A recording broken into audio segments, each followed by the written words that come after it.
प्रधानमंत्रीजी जगात कुठेही गेल्याच्या नंतर घेतात आणि महात्मा बसवेश्वरांवर माननीय प्रधानमंत्र्यांची अतिशय अतोनात अशी भक्ती आहे।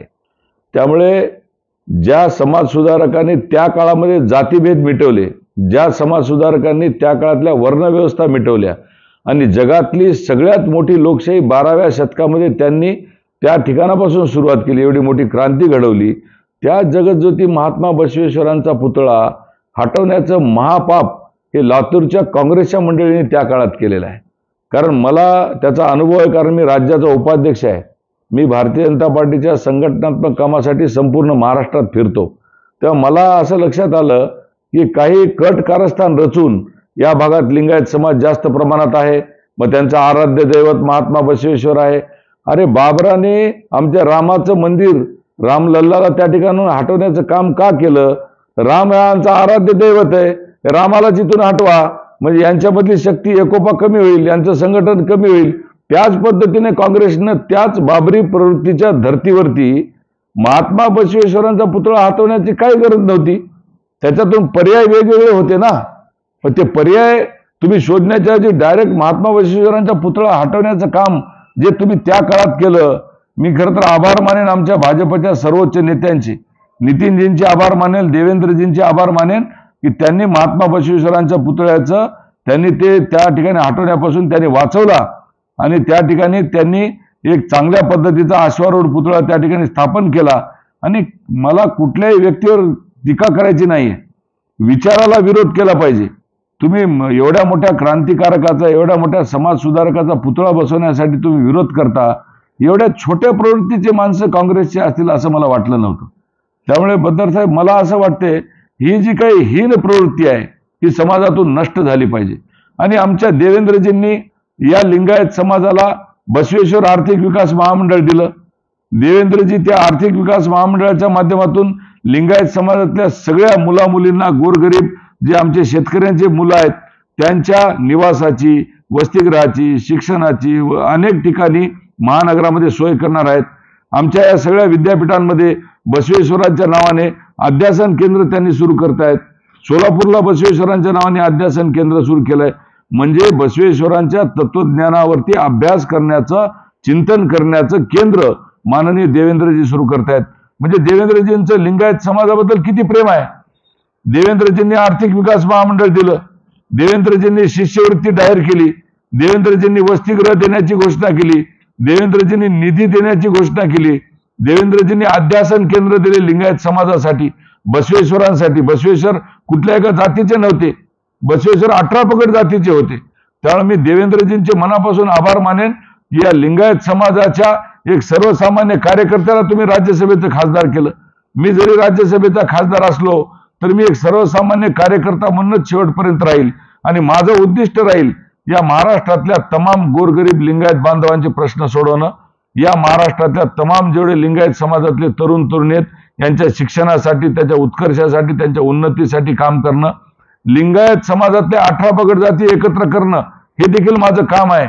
आणि लिंगायत समाजातल्या ज्या हजारो संघटना आहेत त्या सगळ्या नेत्यांना पण माझी हात जोडून विनंती आहे, मी कार्यकर्ता म्हणून तुमच्यासाठी काम करेन, तुम्ही नेते व्हा, तुम्ही स्टेजवर बसा, मी तुमच्यासाठी सतरंजा उचलायला तयार आहे, मी तुमच्यासाठी खुर्च्या उचलायला तयार आहे।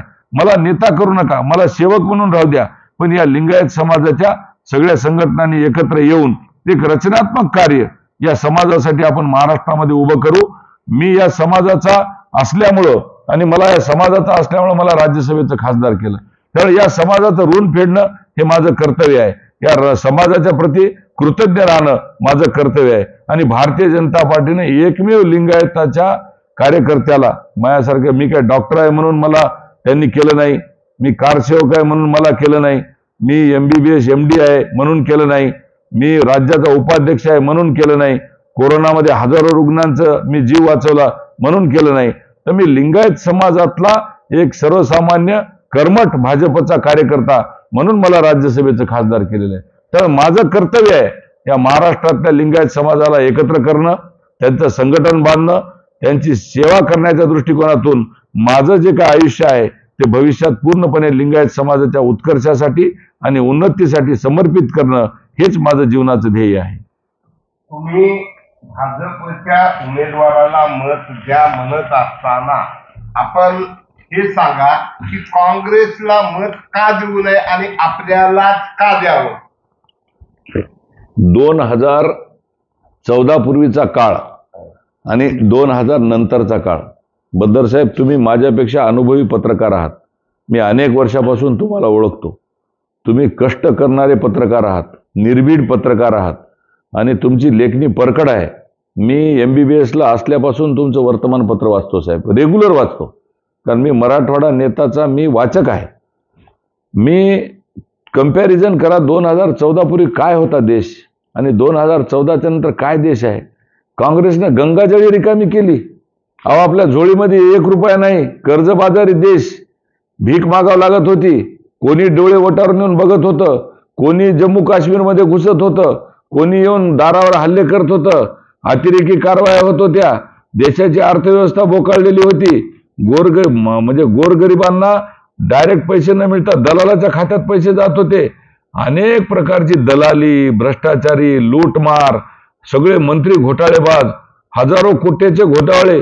म्हणजे रोज मी पेपर उठून वाचाव, तर यांनी घोटाळा केला, त्यांनी घोटाळा केला, यांनी इतके कोटी खाल्ले, त्यांनी तितके कोटी खाल्ले. सगळं काँग्रेसच्या काळात घडलं. तुम्ही मला 2014च्या नंतरचा एक घोटाळा सांगा, एक भ्रष्टाचार सांगा, एक अतिरेकी कारवाई सांगा. साहेब, या काळामध्ये फक्त गरिबांचं राज्य आहे. उज्ज्वला गॅस योजनेपासून, घरकुलापासून, वीजपासून, रस्त्यापासून, देशाच्या सीमा सुरक्षित असण्यापासून, देशाच्या संरक्षणापासून, परराष्ट्र नीतीपासून, मला सांगा पाकिस्तानची हालत काय झाली आहे. भीक मागायसारखी अवस्था झालेली आहे. पाकिस्तानमधली महागाई वाढलेली आहे. आम्ही आज 5 ट्रिलियन इकॉनॉमीकडे चाललो साहेब. 2047 मध्ये काय मोदीजी 3 ट्रिलियन करतील का फर्स्ट स्टेजवर जातील. आपला चमत्कार आहे. या देशामध्ये एवढा मोठा साक्षात्कारी महात्मा पुरुष आपल्याला भेटला.